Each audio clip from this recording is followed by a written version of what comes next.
Hi everyone, आज के session में आप सभी का स्वागत है।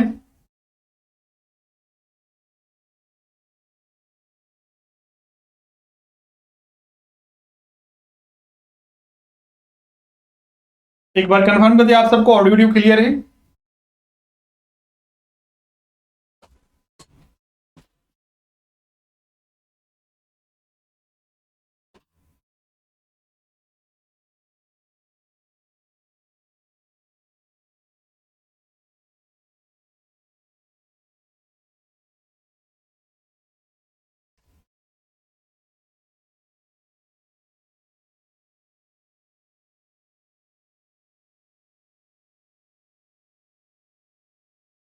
ओके, चलिए आज का सेशन हम लोग स्टार्ट करते हैं। तो इसके पिछले वाले सेशन में जो फर्स्ट क्लास हमने फर्स्ट लेक्चर लिया था पार्टनरशिप अकाउंटिंग में, जिसमें कि हमने बेसिक कॉन्सेप्ट के बारे में हमने चर्चा किया था और साथ ही इसमें गुडविल का वैल्यूएशन कैसे करते हैं, गुडविल होता क्या है, उन सब पर हमने चर्चा किया था। फिर हमने आपको बताया था कि इसके आगे जो हम लोग चर्चा करेंगे रिकंस्टिट्यूशन इन पार्टनरशिप फर्म। अगर पार्टनरशिप फर्म में कोई बदलाव होते हैं, जैसे कि पार्टनरशिप फर्म में पहले प्रॉफिट शेयरिंग रेशियो 1:2 था, अब इसको बदलकर 2:3 किया गया। एग्रीड रेशियो क्या है, अब न्यू रेशियो 2:3 है। तो इसी बदलाव की वजह से फर्म में बहुत सारे चेंजेस आते हैं। जैसे कि यहाँ पर तो एग्रीमेंट ही हुआ कि अब ये रेशियो रहेगा, तो ये तो आपका रहेगा ही। इसके अलावा यहाँ पर रिवैल्यूएशन करना पड़ता है एसेट्स एंड लायबिलिटीज का, पिछला क्लास में भी हमने बताया था। इसके अलावा यहाँ पर जो है वो कैलकुलेट करना पड़ता है गुडविल, जो ऑलरेडी हम बता चुके हैं गुडविल। फिर जो ट्रीटमेंट करना होता है रिजर्व्स एंड सरप्लस का, और कोई अदर अगर एडजस्टमेंट है उनको भी हम लोग यहाँ पर कंसीडर करना होता है। तो एक एक करके हम लोग उसी में डिस्कस करेंगे। अगर मान लीजिए बदलाव होता है फर्म में, पीएसआर चेंज होता है, कोई पार्टनर का एडमिशन होता है, कोई रिटायर होता है या डेथ होता है, तो इन सब के बारे में एक एक करके आज हम लोग चर्चा करेंगे। तो चलिए आज का सेशन हम लोग स्टार्ट करते हैं। जो फर्म में कुछ चेंजेस हुआ, तो सबसे पहले हम लोग इसमें कंसीडर करते हैं change in PSR. Change in PSR का सीधा सा मतलब है कि पार्टनरशिप फर्म में दो पार्टनर थे ए और बी, दोनों ने पहले जो म्यूचुअली एग्रीड रेशियो था, जो पीएसआर था प्रॉफिट शेयरिंग रेशियो, वो 1:2 था। 31 अगस्त को यह डिसाइड हुआ कि अब जो प्रॉफिट शेयरिंग रेशियो रहेगा दोनों के बीच में एग्रीड या फिर जो डीड में चेंज किया गया, बदलाव किया गया और बोला गया पार्टनरशिप डीड के अकॉर्डिंग कि अब जो प्रॉफिट शेयरिंग रेशियो रहेगा वो 1:1 रहेगा, 1:1 रहेगा। अब इस बदलाव की वजह से यहां पर बहुत सारे एडजस्टमेंट करने होंगे और वही एडजस्टमेंट को हम लोग एक एक करके डिस्कस करेंगे। सबसे पहले तो हमें ये जरूरत होगी यहाँ पर, क्योंकि पीएसआर चेंज हो रहा है तो हमें नया पीएसआर कैलकुलेट करने की जरूरत पड़ेगी। दूसरा ये हमको एडजस्टमेंट करना पड़ेगा कि रिवैल्यूएशन करना पड़ेगा जो फर्म में एसेट्स एंड लायबिलिटीज जो उस समय दिख रहे थे ओल्ड पीएसआर के दौरान, उनका एडजस्टमेंट करना पड़ेगा। फिर तीसरा एडजस्टमेंट इंपॉर्टेंट है रिजर्व का, रिजर्व तथा सरप्लस जो भी है उनका एडजस्टमेंट करना पड़ेगा। और चौथा जो इसमें करना पड़ेगा कि वैल्यूएशन करना पड़ेगा गुडविल का, और इसका ट्रीटमेंट करना होगा, एडजस्टमेंट करना होगा। तो ये चार चीजें जितने भी अभी हमने बताया, जब नया पार्टनर होगा तो भी, जब पार्टनर का रिटायरमेंट होगा, डेथ होगा, डेथ के समय एक और चीज आ जाता है ज्वाइंट लाइफ पॉलिसी, जेएलपी जिसको हम लोग शॉर्ट में बोलते हैं, उनके बारे में भी हम लोग चर्चा करते हैं। तो चलिए हम लोग एक एक करके, सबसे पहले तो यहां पर हम लोग देखते हैं पहला जब चेंज होगा पीएसआर में कि कैलकुलेट करना होगा हम लोग को न्यू पीएसआर। तो न्यू पीएसआर तो यहां पर कैलकुलेट करने की जरूरत ही नहीं है। क्यों? क्योंकि यहां पर तो दोनों के बीच में म्यूचुअली एग्रीमेंट हुआ है ए और बी के बीच में कि पहले जो प्रॉफिट शेयरिंग रेशियो 1:2 था, अब वह 1:1 के बेसिस पर डिस्ट्रीब्यूट होगा प्रॉफिट को। तो ये एग्रीमेंट के ऊपर डिपेंड करेगा जो पार्टनर्स के बीच में हुआ। तीन पार्टनर है, मान लीजिए ए बी सी, तीन पार्टनर है, तीनों ने एग्रीमेंट किया। पहले मान लीजिए 1:2:3 था, अब ये चेंज करके इसको करना चाहते हैं 3:2:1। बिल्कुल ऐसा कर सकते हैं। मतलब कि जो भी पार्टनर्स के बीच में म्यूचुअली एग्रीमेंट होगा उस बेसिस पर नया रेशियो मिलेगा हमें। इसे कैलकुलेट करने की यहां पर जरूरत नहीं है। और हाँ, अगर मान लीजिए पार्टनरशिप डीड में अगर कोई मेंशन ही नहीं है, पार्टनरशिप डीड में मेंशन ही नहीं है पीएसआर के बारे में, तो हम लोग क्या करेंगे, इक्वली उसको डिस्ट्रीब्यूट करते हैं according to Indian partnership act 1932। अब इसमें दूसरा एडजस्टमेंट हम लोग को करना होगा, regulation of assets and liabilities. Firm में जो assets and liabilities books of accounts में दिख रहे हैं उसका रेगुलेशन करना पड़ेगा। रेगुलेशन का मतलब सीधा समझिए, रेगुलेशन का सीधा सा मतलब है कि जो assets and liabilities book value पर दिख रहे हैं और जिस दिन ये डिसाइड किया गया कि हम अपना पीएसआर चेंज करेंगे तो उस डेट में फिर रेगुलेशन मार्केट वैल्यू पर किया जाता है। या तो हो सकता है कि एसेट्स का वैल्यू इंक्रीज करेगा या डिक्रीज करेगा। एसेट्स में दो ही चीज हो सकती है, मान लीजिए बुक्स ऑफ अकाउंट्स में फर्नीचर तो दिख रहा है 10,000 का दिख रहा है, 10,000 का ये दिख रहा है। रेगुलेशन करने के बाद या तो इसका वैल्यू इंक्रीज करेगा या डिक्रीज करेगा, दो ही पॉसिबिलिटीज है। उसी तरह लायबिलिटीज, अगर लायबिलिटीज की बात करें तो इसमें भी वही दो पॉसिबिलिटीज है, या तो लायबिलिटी इंक्रीज करेगा या फिर डिक्रीज करेगा। एसेट्स के केस में ये चीज एक बेनिफिट हो जाता है कि अगर एसेट्स का वैल्यू इंक्रीज किया तो फर्म के लिए एक अच्छा है, क्योंकि उससे वहां पर प्रॉफिट दिख रहा है। अगर एसेट्स का वैल्यू डिक्रीज किया तो फर्म के लिए एक तरह से नुकसान है। लायबिलिटीज में जस्ट इसका उल्टा हो जाएगा, अगर फर्म का लायबिलिटी अगर डिक्रीज किया तो मतलब फर्म के लिए अच्छा है, अगर फर्म के लिए लायबिलिटी इंक्रीज किया तो फर्म के लिए एक नुकसान है। तो इन्हीं का एडजस्टमेंट करते हैं, तो एक एक के हम लोग जर्नल एंट्री के आधार पर डिस्कस करते हैं। सबसे पहले यहां पर देख रहे हैं decrease in value of assets and increase in value of liabilities.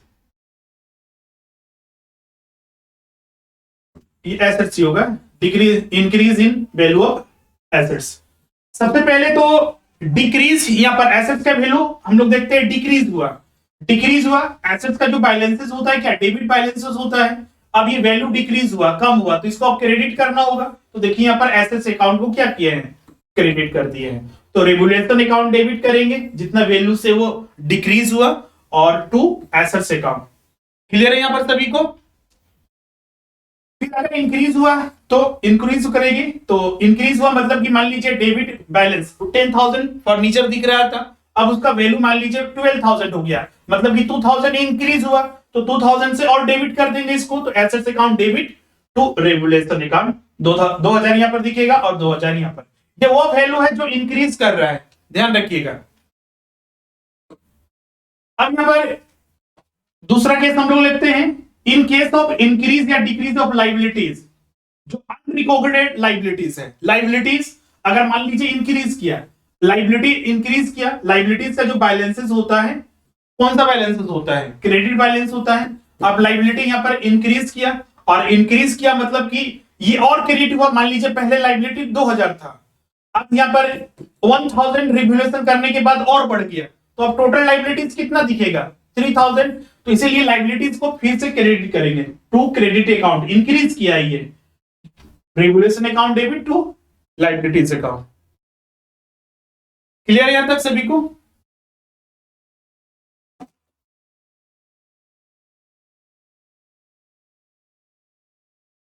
अब इसके आगे हम लोग डिस्कस करते हैं। अगर डिक्रीज करेगा तो जर्नल एंट्री आप खुद पास कर सकते हैं। डिक्रीज किया, मान लीजिए 5,000 पहले लायबिलिटीज दिख रहा था 5,000, अब ये डिक्रीज किया तो इसको माइनस करना पड़ेगा ना। और डिक्रीज लायबिलिटीज तभी करेगा जब उसको डेबिट करेंगे, क्योंकि लायबिलिटीज का वैल्यू हमेशा क्रेडिट होता है, इसलिए यहां पर देखिए डेबिट हमने किया है। 1,000 से डिक्रीज किया तो 1,000 यहां पर आएगा टू रेगुलेशन अकाउंट, डिक्रीज हुआ यहां पर। अब इससे क्या होगा, फर्म में दो चीजें होगी, या तो रेगुलेशन से फर्म में प्रॉफिट दिखेगा या तो लॉस दिखेगा। अगर मान लीजिए एसेट्स का वैल्यू ज्यादा डिक्रीज किया है, एसेट्स का वैल्यू ज्यादा डिक्रीज किया है, तो उससे क्या होगा, एक फर्म के लिए लॉस है। और अगर एसेट्स का वैल्यू ज्यादा इंक्रीज किया है तो वो एक तरह से प्रॉफिट है। उसी तरह लायबिलिटीज का वैल्यू अगर ज्यादा डिक्रीज किया है तो फर्म के लिए वो एक प्रॉफिट है, और अगर इंक्रीज किया है तो वो एक तरह से लॉस है। तो उसी को हम लोग यहाँ पर दिखाते हैं रेवोल्यूशन अकाउंट, प्रॉफिट या लॉस दोनों में से कोई हो सकता है, वो तो वैल्यू पर डिपेंड करेगा कि उसमें क्या है। तो इसलिए यहाँ पर देखिए, अगर मान लीजिए प्रॉफिट होता है, अगर हम रिवोल्यूशन अकाउंट बनाएंगे तो उसमें प्रॉफिट हुआ, तो हम लोग यहाँ पर क्या करेंगे, एक चीज और यहाँ पर ध्यान रखिएगा, जैसे हम एग्जांपल अभी ले रहे थे, पार्टनर्स ने डिसाइड किया 31 मार्च को डिसाइड किया कि हम अपना पीएसआर चेंज करेंगे। पहले पीएसआर 1:2 था, मतलब कि ये ओल्ड पीएसआर है, ओल्ड प्रॉफिट शेयरिंग रेशियो। अब यहाँ पर न्यू रेशियो आया 1 अप्रैल को, और उसने डिसाइड किया कि अब ये 2:1 रेशियो रहेगा ए और बी के बीच में। अब यहां पर देखिएगा प्रॉफिट यहां पर हो रहा है या लॉस हो रहा है, तो रिवोल्यूशन अकाउंट में जो भी प्रॉफिट होगा या जो लॉस होगा वो पार्टनर के बीच में बांटा जाएगा, पार्टनर्स के बीच में। थ्योरी में देखिएगा एग्जाम में पूछा जाता है कि किस रेशियो में बांटा जाता है, न्यू रेशियो में या फिर इसको बांटा जाएगा ओल्ड रेशियो में। आप अपना उत्तर कमेंट कीजिएगा, ये न्यू रेशियो में बांटा जाएगा या फिर ओल्ड रेशियो में। रिवोल्यूशन अकाउंट का रूल ये है, नियम ये है कि रिवोल्यूशन अकाउंट में जो भी प्रॉफिट या लॉस होगा वो पार्टनर्स के बीच में बांटा जाएगा। मेरा यहां पर आपसे ये प्रश्न है, और ये एग्जाम में बिल्कुल टीजीटी वगैरह में आया हुआ है, कि जो रिवोल्यूशन प्रॉफिट या लॉस होगा जो पार्टनर्स के बीच में बांटा जाएगा वो किस रेशियो में बांटा जाएगा, डिविजिबल होगा, ओल्ड पीएसआर में या फिर जो यहां पर न्यू पीएसआर जो है उसमें इसको बांटा जाएगा। कमेंट कीजिए, बिल्कुल यहां पर न्यू रेशियो आ रहा है, और भी छात्र कमेंट कीजिए। एक बार फिर से सोच लीजिए, इसमें रिवोल्यूशन हम लोग कर रहे हैं, रिवोल्यूशन कर रहे हैं, और कल हमने इसके बारे में हमने बताया भी था।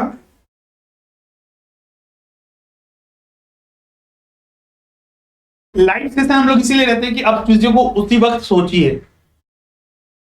देखिए यहां पर सीधा सा, यहां पर देखिए एक लॉजिक ये समझिए कि आप और आपके फ्रेंड ने मिलकर एक बिजनेस बनाया, और वो बिजनेस में मान लीजिए 1 साल चला, 2 साल चला, तो 2 साल चलने तक जो प्रॉफिट क्रिएट हुआ उसको आप बांटिएगा, या फिर जो उस फर्म में जो एसेट्स बनेगा उसको भी अपना रिवोल्यूशन करने के बाद बांटिएगा। तो क्या न्यू में बांट दीजिएगा, कि मान लीजिए आपने डिसाइड किया 31 मार्च को कि अब न्यू रेशियो होगा, तो न्यू में तो कभी नहीं, अगर न्यू में बांटना ही रहेगा तो हम इसको एडजस्टमेंट क्यों कर रहे हैं, छोड़ देते हैं, जब बांटना होगा फ्यूचर में बांट लेंगे। रिवोल्यूशन को यहां पर ट्रीटमेंट करने का तो पर्पस यही है कि जो ओल्ड रेशियो के आधार पर फर्म में जो भी क्रिएट हुआ है उसको ओल्ड रेशियो के आधार पर ही ओल्ड पार्टनर के बीच में बांट दीजिए। यहां पर पार्टनर का एडमिशन नहीं हो रहा है, फिर भी ऐसा करेंगे क्योंकि यहां पर रेशियो चेंज कर जा रहा है पूरा। तो जितने भी रिवोल्यूशन प्रॉफिट या लॉस होगा जो भी, वो पार्टनर्स के बीच में ओल्ड पीएसआर में ही डिवाइड करते हैं, ओल्ड पीएसआर ना कि न्यू पीएसआर। और इसके पीछे यही लॉजिक है क्योंकि इसी पीएसआर के आधार पर अभी तक फर्म में एसेट्स और लायबिलिटीज दिख रहे थे, इस रेशियो के आधार पर तो नहीं दिख रहे थे, तो क्यों आखिर हम न्यू रेशियो के आधार पर बांटेंगे। क्लियर है? तो इसको ध्यान में रखिएगा, अगर प्रॉफिट हुआ है तो सीधा सा ओल्ड पार्टनर्स के बीच में क्रेडिट कर देंगे, revolution account to old partners capital account. अगर लॉस होगा तो इसको डेबिट कर देंगे, old partners account debit to revolution account. और यहां पर नोट करके लिख लीजिएगा, नोट करके आप यहां पर लिख लीजिए,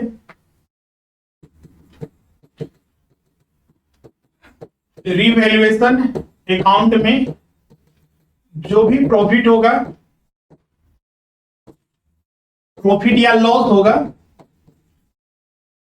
उससे ये हर जगह काम देगा, इसलिए हम यहां पर ओल्ड और न्यू पार्टनर सभी को लिख दे रहे हैं। ओल्ड पीएसआर में ओल्ड पार्टनर्स के बीच में, ओल्ड पार्टनर्स के बीच में, क्योंकि आगे हम लोग एडमिशन भी पढ़ेंगे, रिटायरमेंट भी और डेथ भी पढ़ेंगे, तो इसीलिए यहां पर ये अभी के केस में तो यहां पर ओल्ड पार्टनर्स जैसा चीज नहीं होगा, क्योंकि पहले भी 2 ही पार्टनर थे, अभी भी वही पार्टनर है और सेम है, तो यहां पर कोई ऐसा नहीं है, लेकिन आगे आपको ये रूल काम देगा। ओल्ड पार्टनर्स के बीच में डिवाइड करेंगे,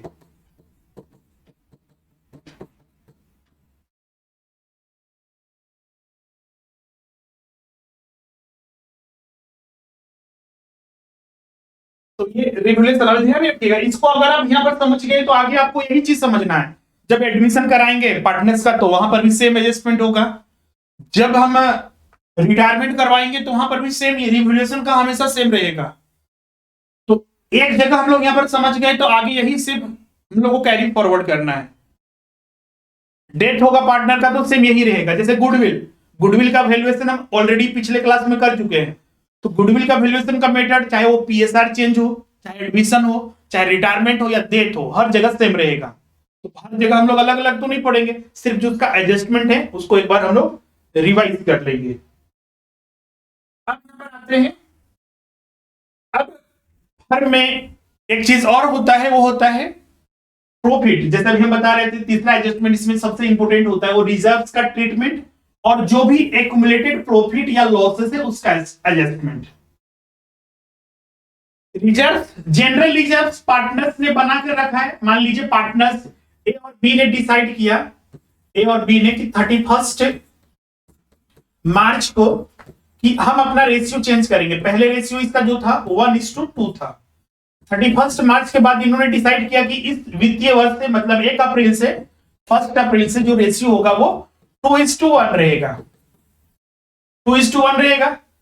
तो 31 मार्च तक में जितने भी जनरल रिजर्व्स हैं, जितने भी रिजर्व्स हैं और जितने भी एक्युमुलेटेड प्रॉफिट या लॉसेस हैं वो सारे के सारे डिस्ट्रीब्यूट करेंगे किसके बीच में, पार्टनर्स के बीच में। और ये भी ओल्ड पीएसआर पर, यहां पर भी वही नियम है। क्योंकि एक लॉजिक समझिए कि 31 मार्च तक जितने भी फर्म में पार्टनर थे उन्होंने फर्म में प्रॉफिट या जो जनरल रिजर्व है उसको क्रिएट किया, तो उसी रेशियो पर उनको उस प्रॉफिट या रिजर्व का बेनिफिट मिलना चाहिए। तो सिस्टम यहां पर वही है। इसलिए यहां पर देखिएगा, यहां पर भी नोट करके लिख लीजिएगा, जो भी हम लोग रिजर्व का, जनरल रिजर्व या फिर कोई भी रिजर्व या फिर पीएनएल अकाउंट में अगर क्रेडिट बैलेंस है तो उसको ओल्ड पार्टनर्स के बीच में, ओल्ड पीएसआर में, हम यहां पर ब्रैकेट में लिख दे रहे हैं ओल्ड पीएसआर में। और यहां पर करंट अकाउंट लिखा हुआ है, इससे कंफ्यूज नहीं करना है। कैपिटल अकाउंट में पहले क्लास में बता चुके हैं कि अगर मान लीजिए फिक्स्ड कैपिटल है तो वहां पर 2 कैपिटल दिखेगा, एक पार्टनर कैपिटल अकाउंट और एक करंट अकाउंट। तो करंट अकाउंट में ड्यूरिंग द ईयर जितने भी एडजस्टमेंट होते हैं वो हम लोग शो करते हैं, इसलिए करंट अकाउंट आ रहा है। अगर सिंगल अकाउंट है, फ्लक्चुएटिंग अकाउंट, तो सिंगल दिखेगा, उससे कंफ्यूज नहीं कीजिएगा। तो ये भी हम लोग ओल्ड पीएसआर में ही डिवीजन करेंगे, न कि न्यू पीएसआर में। क्लियर है?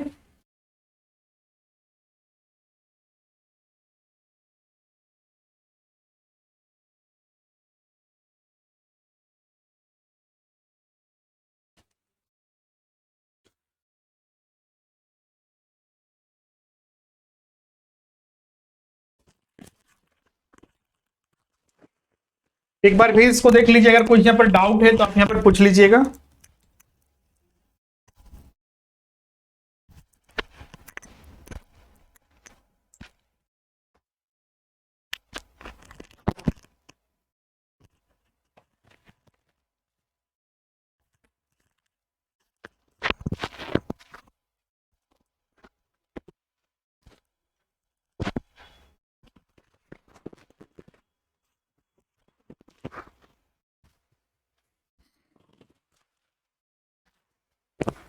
ओके, तो चलिए अब आते हैं यहाँ पर एक्युमुलेटेड लॉसेस में, या फिर तो एक्युमुलेटेड लॉस को भी ओल्ड पार्टनर्स के बीच में ओल्ड रेशियो में डिवाइड कर देंगे। ये चीज यहाँ पर लिखा हुआ है। तो एक्युमुलेटेड लॉस को पार्टनर्स के बीच में डिवाइड करना है, तो जितने भी हैं पार्टनर्स उनके बीच में ध्यान रखिएगा कि जितने भी लॉसेस हैं, लॉस का बैलेंसेस हमेशा डेबिट बैलेंस होता है। अब उसको राइट ऑफ करना है, राइट ऑफ मतलब उसको खत्म करना है, तो इसको क्रेडिट कर देंगे। मतलब जो डेबिट बैलेंसेस है पीएनएल अकाउंट में, जो डेबिट बैलेंस है तो वही एक्युमुलेटेड लॉसेस हैं। अब वो लॉसेस को हम लोग खत्म करना है, तो डेबिट को क्रेडिट कर दीजिए तो ये खत्म हो जाएगा। और किसके बीच में बांटेगा, तो ओल्ड पार्टनर्स के बीच में, ओल्ड पीएसआर में। यहाँ पर लिखा हुआ है तो आप यहाँ पर लिख लीजिएगा ओल्ड पीएसआर। और ये हर जगह यही करेंगे, एडमिशन के वक्त भी यही होगा, रिटायरमेंट के समय भी यही होगा और डेथ के समय भी यही एडजस्टमेंट होगा। जितने भी ओल्ड पार्टनर ने क्रिएट करके रखा है ओल्ड पीएसआर के आधार पर, तो उसी पार्टनर्स के बीच में उसी रेशियो में, मतलब ओल्ड पीएसआर में हम लोग डिवीजन करते हैं। अब यहां पर distributing surplus of a specific fund. अब देखिएगा आप, रिकंस्टिट्यूशन हो रहा है, फर्म में बदलाव हो रहा है, तो जो रिजर्व्स स्पेसिफिक फंड के लिए हम लोग क्रिएट करके रखे हैं वही पार्टनर्स के बीच में डिवाइड कर देते हैं। तो मान लीजिए कोई वर्कमैन कंपनसेशन फंड है या फिर कोई इन्वेस्टमेंट फ्लक्चुएशन फंड है, तो ये सारे क्रेडिट बैलेंस होते हैं। अब उसको पार्टनर्स के बीच में ओल्ड पीएसआर में, old PSR, old profit sharing ratio में हम लोग डिवाइड कर देते हैं to old partners capital account या करेंट अकाउंट। क्लियर है? तो ये दो हमने ट्रीटमेंट कर लिया। पहला तो तीन हो चुका है, एक न्यू पीएसआर। तो न्यू पीएसआर तो यहां पर दिया ही रहेगा क्योंकि पार्टनर्स के बीच में जो एग्रीमेंट होगा उसके आधार पर। तीसरा हमने यहां पर एडजस्टमेंट किया, revaluation of assets and liabilities. और तीसरा हमने यहां पर ट्रीटमेंट ऑफ रिजर्व, सरप्लस या फिर जो एक्युमुलेटेड लॉसेस हैं या फिर प्रॉफिट है उनके बारे में। अगर कोई स्पेसिफिक फंड्स है तो उनके बारे में भी हमने यहां पर डिस्कस किया। अब यहां पर जो आते हैं अगला चौथा पॉइंट, गुडविल। गुडविल का तो एडजस्टमेंट करना पड़ेगा। सबसे पहले तो गुडविल होता क्या है, प्रीवियस क्लास में बता चुके हैं। गुडविल जो फर्म का अपना रेपुटेशन है, गुडविल बढ़ता कैसे है, घटता कैसे है, तो उन सब के बारे में बता चुके हैं। अब उसमें मेथड ऑफ गुडविल भी बता चुके हैं। 4 मेथड होते हैं। पहला जो सिंपल एवरेज जो प्रॉफिट मेथड है, super profit method, annuity method और कैपिटलाइजेशन मेथड। क्लियर है? सारे आप सबको क्लियर ही होगा। पिछला वीडियो में वो सारे चीज डिस्कस कर चुके हैं और जो भूल चुके हैं वो जरूर वीडियो को फिर से रिकॉर्डिंग देखिएगा और नोट्स दे दिए हैं उसको रिवाइज कीजिएगा। अब यहाँ पर हम लोग तो मेथड को सब तो जानते हैं। अब इसमें सिर्फ हम लोग को एडजस्टमेंट करना है। एडजस्टमेंट क्या करना होता है इसमें, सीधा सा कि एडजस्टमेंट इस तरह से, मान लीजिए बैलेंस शीट है तो बैलेंस शीट में एसेट साइड में गुडविल दिखेगा। गुडविल मान लीजिए दिख रहा है यहां पर 10,000। तो ये गुडविल को ओल्ड पार्टनर्स के बीच में ओल्ड रेशियो में, ओल्ड पीएसआर में, ध्यान रखिएगा ओल्ड पीएसआर में इसको डिवाइड कर देते हैं। वही सारा यहां पर स्टेटमेंट है। Whenever there is change in profit sharing ratio the existing partner there arise the need for valuation of goodwill. जब भी पीएसआर चेंज होगा तब ये जरूरत हमेशा होगा कि गुडविल का वैल्यूएशन करे। A change in profit sharing ratio result in gain to one partner and loss to other. As a result, the partner who gain from the new ratio has the compensate the partner who losses. मतलब जो partner loss करेगा उसके साथ compensate करना पड़ता है। Clear है यहां तक सभी को? फिर इसमें एक और पॉइंट है, इसको देख लीजिए। The amount of goodwill credited to partners from whom the gaining partner purchase his shares is always in proportion to the sacrifice made। मतलब एक पार्टनर इसमें गेन करेगा, मान लीजिए ए गेन किया और बी यहां पर क्या करेगा, सेक्रीफाइस करेगा। The journal entry for the purpose, यहां पर जर्नल एंट्री लिखा हुआ स्टेटमेंट में है, आप इसको अपने फॉर्म में लिख लीजिएगा कि partners capital account debit gaining partner, यहां पर सीधा सा लिख लीजिएगा gaining capital partner account debit to sacrificing partner capital account with the proportionate share of the goodwill and credited to the capital account या फिर accounts of the partners who lose, मतलब या sacrifice with the same amount। तो आप journal entry लिख लीजिएगा। इसमें यहां पर स्टेटमेंट में लिखा हुआ है gaining partner capital account debit to sacrificing partner capital account, और अमाउंट यहां पर बताया हुआ है। क्लियर है सभी को?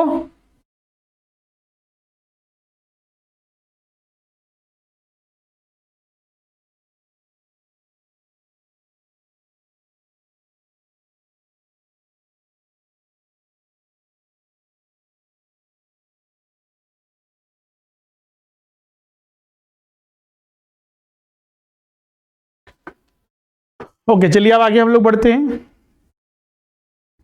अब यहां पर पहला केस हो गया है आपका पूरा कंप्लीट। अब दूसरा केस में आते हैं। दूसरा केस में एडमिशन ऑफ न्यू पार्टनर। एक पार्टनर का, जैसे मान लीजिए एक फर्म में पहले से ए बी दो पार्टनर थे और इनका जो पीएसआर था, प्रॉफिट शेयरिंग रेशियो 2:1 था। अब एक नया पार्टनर यहां पर सी आ रहा है 1/4 शेयर्स के लिए। क्लियर है? तो अब यहां पर नया पार्टनर एक हो जाएगा, मतलब एक और ऐड हो जाएगा, तो अब यहां पर फर्म में 3 पार्टनर हो जाएंगे ए बी सी। तो जब एक नया पार्टनर आता है तो बहुत सारे फर्म में एडजस्टमेंट करने पड़ते हैं। सबसे पहले तो ये कैलकुलेट करना होगा कि अब फर्म का नया पीएसआर क्या होगा, क्योंकि नया पार्टनर यहां पर 1/4 शेयर्स के लिए आ रहा है। तो यहां पर देखिएगा कि पहले जो भी प्रॉफिट होता था फर्म में ए और बी के बीच में बढ़ते थे, लेकिन अब एक नया पार्टनर यहां पर सी आ रहा है, तो जो इनके बीच में प्रॉफिट डिवीजन होता था अब 3 के बीच में प्रॉफिट डिवीजन करेगा। तो मतलब कि यहां पर भी कोई गेन करेगा, कोई सेक्रीफाइस करेगा। गेन कौन कर रहा है? तो हमेशा देखिएगा जो एडमिशन जो पार्टनर का होता है वो हमेशा गेन करता है, और सेक्रीफाइस जो ओल्ड पार्टनर्स होते हैं ऑलवेज तो नहीं बोल सकते, हाँ, लेकिन अधिकतर टाइम जो ओल्ड पार्टनर होते हैं वही सेक्रीफाइस करते हैं। तो यहां पर जरूरत है कि हमें न्यू पीएसआर कैलकुलेट करने का, जो कि बहुत ही इंपॉर्टेंट है, एग्जाम में सीधे प्रश्न पूछा जाता है।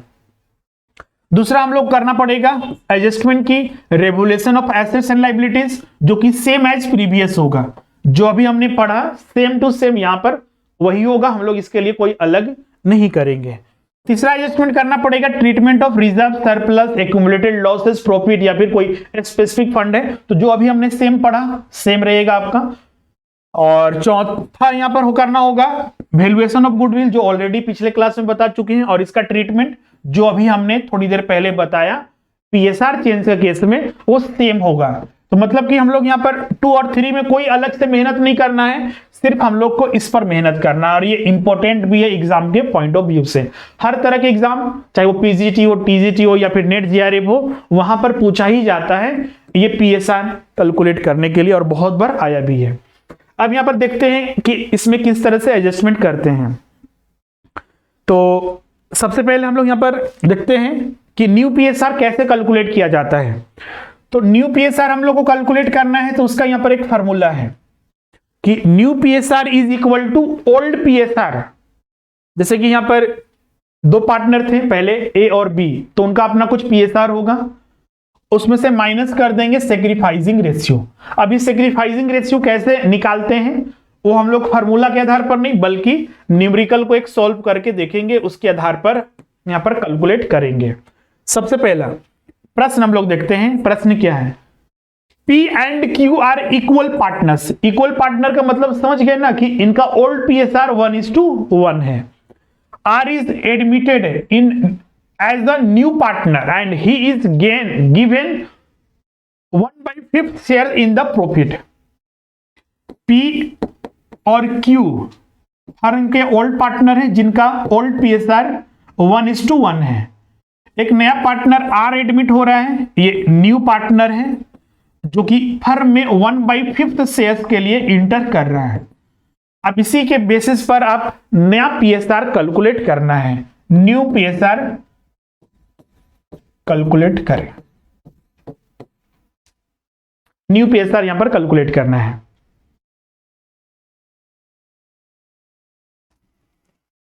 अगर आपको इस फार्मूला के आधार पर सब चीज समझ में आ गया तो कैलकुलेट कीजिए, अदरवाइज हम यहां पर डिस्कस करते हैं।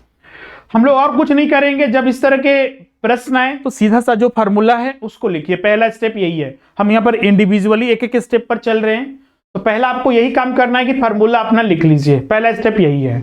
अब हम लोग को देखिए यहां पर कि अब नया पीएसआर कैलकुलेट करेंगे, तो मतलब कि इसमें अब 3 पार्टनर होंगे, पहले 2 थे, तो यहां पर 3 पार्टनर कौन कौन होंगे?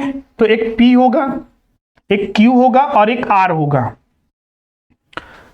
तो न्यू रेशियो जो न्यू पीएसआर कैलकुलेट किसके लिए करना है? एक P के लिए, Q के लिए और R के लिए। अब इनका फार्मूला में ही देखते हैं। ओल्ड पीएसआर, तो P का ओल्ड पीएसआर कितना है? 1:1 है, तो 1/2। उसी तरह Q का 1/2 और R का, तो यहां पर ओल्ड पीएसआर हम लोग यहां पर है ही नहीं उसका, क्योंकि वो एडमिट हो रहा है, मतलब 1/5 शेयर के लिए वो एडमिट हो रहा है। तो अब हम लोग यहां पर कैलकुलेट करते हैं। अब ओल्ड पीएसआर में से हम लोग यहां पर फार्मूला के अकॉर्डिंग माइनस करना है सेक्रीफाइसिंग रेशियो। सेक्रीफाइस इसमें तो कोई दिक्कत नहीं होता है। ओल्ड पीएसआर जितना भी पार्टनर है उसको आपने लिख दीजिए, जितना भी ओल्ड पार्टनर है उनके बारे में, और न्यू पार्टनर है उसको यहां पर लिख दीजिए, बस जितना उस सीएस के लिए आ रहा है। अब यहां पर देखिए सेक्रीफाइसिंग रेशियो कैसे कैलकुलेट करते हैं उसको समझिएगा। सेक्रीफाइसिंग रेशियो मतलब सीधा सा यहां पर कि जो पी और क्यू फर्म को चला रहे थे तो जितने भी प्रॉफिट थे इन दोनों के बीच में बढ़ते थे, और अब क्या होगा कि पी को अपने में से कुछ प्रॉफिट किसको देना होगा, आर को देना होगा, और क्यू को भी अपने में से कुछ प्रॉफिट आर को देना होगा।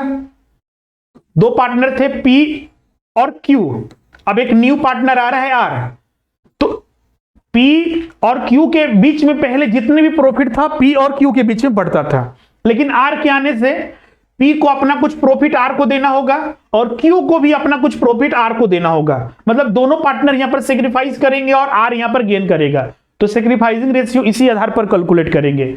तो पी के पास पहले से कितना है, मतलब कि जितना मेरे पास रहेगा हम उसी में से ना कुछ आने वाले पार्टनर को देंगे। तो पी के पास कितना था 1/2, इसको देना कितना होगा कि किसे, आर को 1/5 देना है। तो सेक्रीफाइसिंग रेशियो इसी के आधार पर कैलकुलेट करते हैं। जितना ओल्ड पार्टनर्स के बीच में पास है वही अमाउंट नया जो एडमिट होगा पार्टनर उसको देना होगा। अगर मान लीजिए यहां पर दो पार्टनर इंटर होते हैं तो 1/2 में से ही 1/5 देना होगा आर को, और अगर मान लीजिए एक और पार्टनर 1/4 के लिए आ रहा है तो इसी में से वो देगा, तो यहां पर मल्टीप्लाई कर देंगे। जैसे कि आगे हम आपको होमवर्क देंगे तो उसमें आप देखिएगा उन सारी चीजों को कैलकुलेट करना आपके लिए आसान होगा। तो यहां पर देखिए आप इसको सॉल्व कर दीजिए, आ जाएगा आपका। तो 1/2 हुआ, 1/2 इंटू 1/5। अब इसका एलसीएम लेंगे तो एलसीएम लेने पर ये 10 आएगा, और यहां पर ये 1/10 और ये 5 डिवाइडेड बाई 5, तो 5 2 = 10, तो 5 माइनस 1 हो जाएगा। क्लियर है, ये एलसीएम है, सीधा सा इसको आप सॉल्व कर दीजिए। तो एलसीएम लीजिएगा तो यहां पर ये 6/10 आ रहा है या फिर कम आ रहा है इससे, एक बार सॉल्व करके देखिएगा। इसमें फटाफट इसको सॉल्व कीजिए क्योंकि एग्जाम में भी आपको सॉल्व करना, कैलकुलेटर तो लेना नहीं है।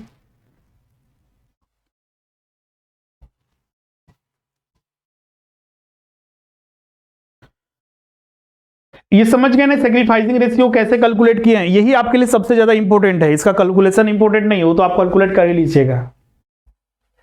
ये 5 क्यों लिखे इसको भूल जाइएगा, ये बस सॉल्व करने के लिए हमने लिखा था। कितना आया वैल्यू,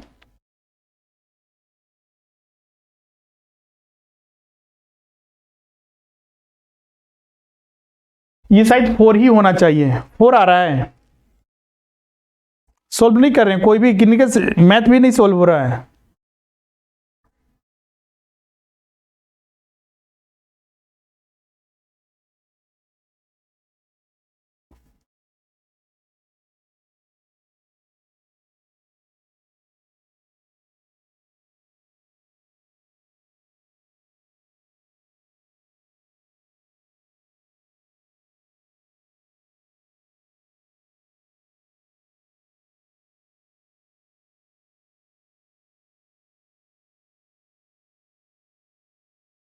ओके, तो चलिए यहाँ पर देखिए इसको सॉल्व कर लेते हैं एक एक पॉइंट को। तो इसको हम लोग 1/2 माइनस 1/2 इंटू 1/5 है, तो 5 2 = 10। अब इसका एलसीएम लेंगे तो इसका एलसीएम 10 होगा, तो 5 2 = 10, 5 माइनस 1, तो ये 4/10 होगा।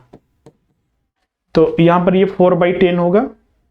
अब इसी तरह बी का भी हम लोग गेनी रेशियो मतलब न्यू रेशियो कैलकुलेट करेंगे, सॉरी क्यू का। तो इसका भी ओल्ड कितना है 1/2 है, इसको माइनस करेंगे सेक्रीफाइसिंग रेशियो। क्यू के पास अपना कितना है तो 1/2 है, आर को कितना देना है इसे 1/5 देना है, तो इतना ही सेक्रीफाइस करेगा। तो इसको भी आप सॉल्व कीजिएगा तो ये भी 4/10 ही आएगा। अब यहां पर देखिए आर के लिए, तो आर कितने के लिए आ रहा है 1/5 के लिए। तो हम चूंकि रेशियो कैलकुलेट करना है तो रेशियो हमको तो लाने के लिए तीनों का रेशियो लाने के लिए डिनोमिनेटर तीनों में सेम होना चाहिए, 1/5 है। तो डिनोमिनेटर सेम करने के लिए इसको क्या करना होगा, 2 से मल्टीप्लाई करना होगा, तो 4:2 होगा। और अब फाइनली इसका अगर हम इसको क्लियर पॉइंट में लिखें, मतलब क्लियर करें, तो 2:1 होगा इसका न्यू पीएसआर।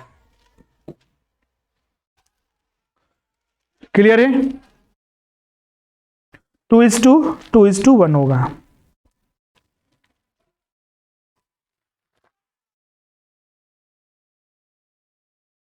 इसमें कोई डाउट है कि नहीं, वो कुछ पूछना है तो आप पूछ सकते हैं।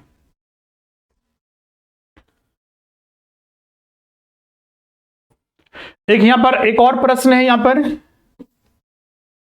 आप इस प्रश्न को नोट कर लीजिए। अगर अभी सॉल्व होता है तो आप इसको अभी सॉल्व करके आंसर कमेंट कीजिएगा, अदरवाइज ये आपके लिए होमवर्क रहेगा।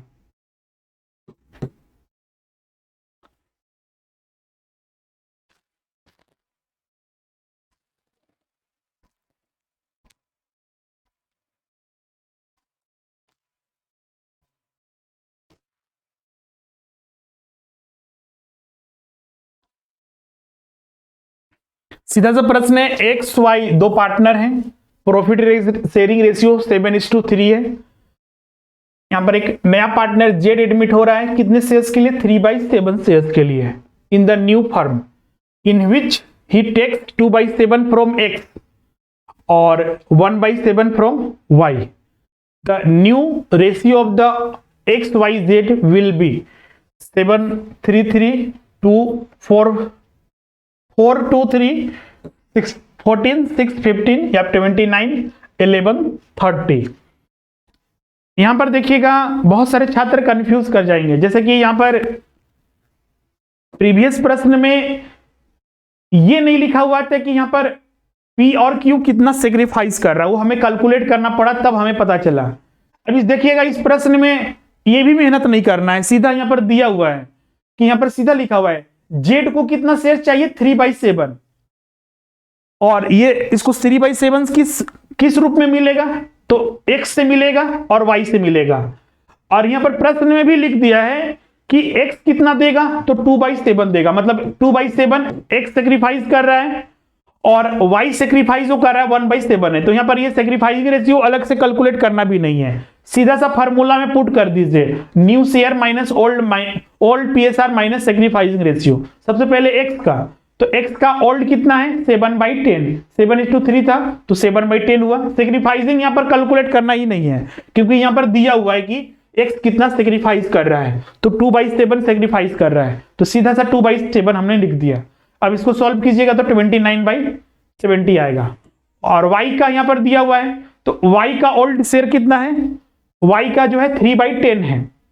इसका सेक्रीफाइसिंग यहां पर दिया हुआ है प्रश्न में ही कि y सेक्रीफाइस कर रहा है अपने तरफ, अपना जो शेयर दे रहा है z को 1/7 दे रहा है, तो 1/7 दिया। अब इसको सॉल्व कीजिएगा तो ये 11/70 आएगा। अब यहां पर z के लिए, तो z का तो ओल्ड नहीं रहेगा, इसका जो गेनिंग्स मतलब इसको कितना शेयर मिल रहा है उसको हम लोग देखेंगे, तो 3/7 यहां पर देखिए यहां पर दिया हुआ है कि मिल रहा है। अब हमको रेशियो कैलकुलेट करना है, तो सभी का डिनोमिनेटर सेम होना चाहिए, ये 3/7 है, तो 3/7 है तो इसको डिनोमिनेटर 70 चाहिए, तो 10 से मल्टीप्लाई कर दीजिए तो डिनोमिनेटर 70 आ जाएगा, ये 30/70 हो जाएगा। तो सब में 70 आ गया, तो फाइनली 29:11:30 इसका रेशियो हुआ, तो राइट आंसर यहां पर जो होगा ये डी होगा। और ये देखिए यहां पर जुलाई 2018 में, ये टीजीटी में तो नहीं क्योंकि झारखंड में टीजीटी से पहले मतलब 2017-16 में हुआ था, ये नेट जीआरएफ में प्रश्न पूछा गया है, नेट जीआरएफ में जुलाई 2013, उस समय सीबीएसई एग्जाम कंडक्ट करती थी, ये वहां पर पूछा गया है। और ये पिछले प्रश्न से ये भी इजी है, ये जब ये नेट जीआरएफ में इस तरह के प्रश्न आते हैं तो टीजीटी पीजीटी में भी इसी लेवल के आएंगे, ऐसा नहीं कि वो और भी कुछ दे देगा, सब चीज कैलकुलेट तो थोड़ा बहुत करना ही पड़ेगा। किसी को डाउट है यहां पर, कुछ पूछना है?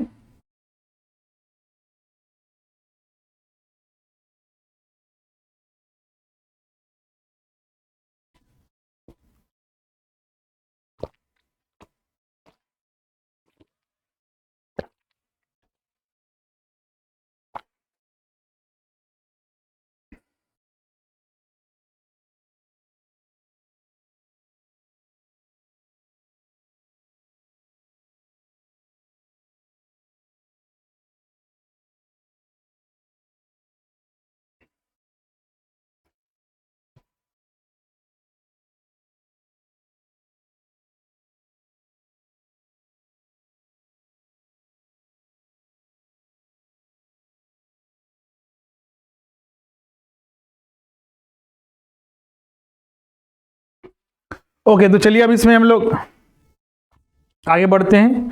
इसमें कुछ प्रश्न आप लिख लीजिएगा। मान लीजिए ये आपके लिए होमवर्क रहेगा।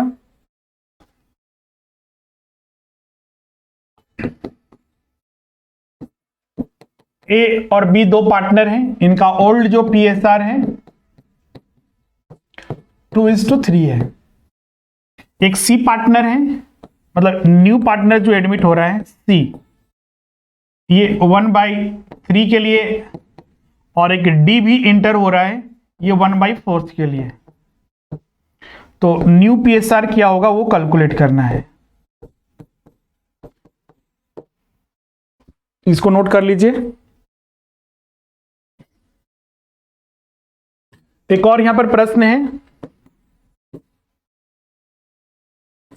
एक्स वाई जेड तीन पार्टनर है जिनका ओल्ड पीएसआर 1:2:3 है।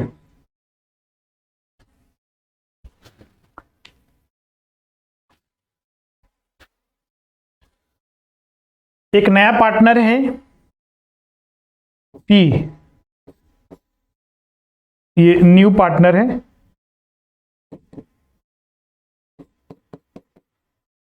जो इंटर हो रहा है 1/5 शेयर के लिए। तो यहां पर भी आप न्यू पीएसआर कैलकुलेट करें। तो ये दोनों प्रश्न आपको यहां पर सॉल्व करना है।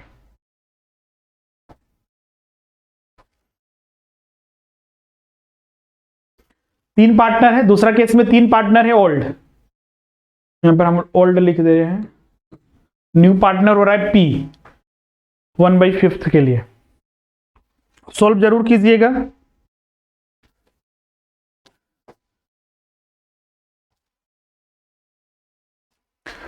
अब चलिए आगे आते हैं।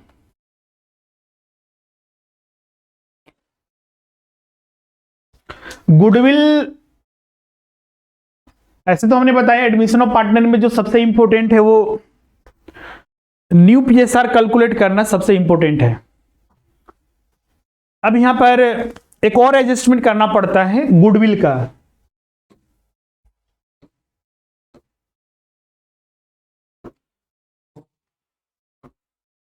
गुडविल,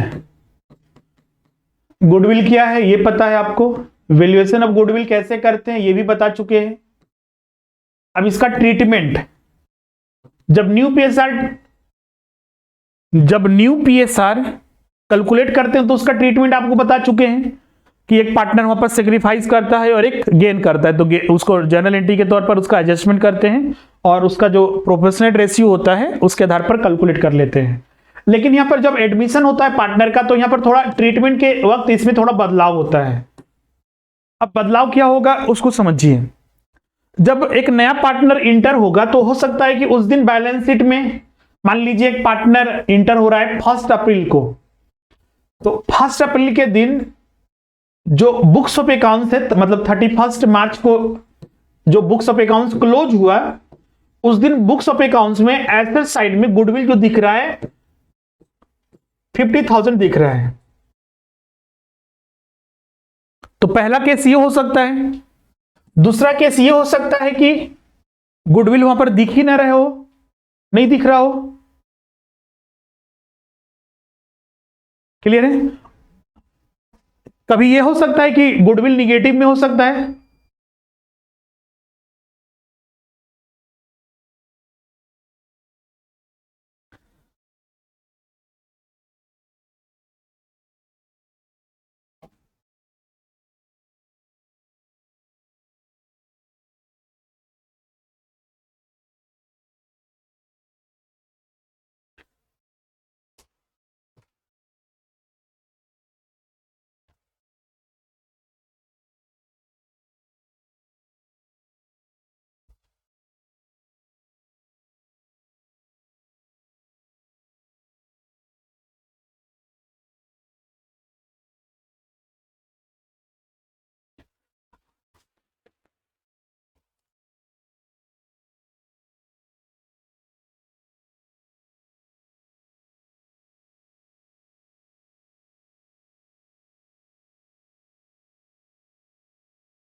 ओके, अभी डिस्कनेक्ट हो गया था।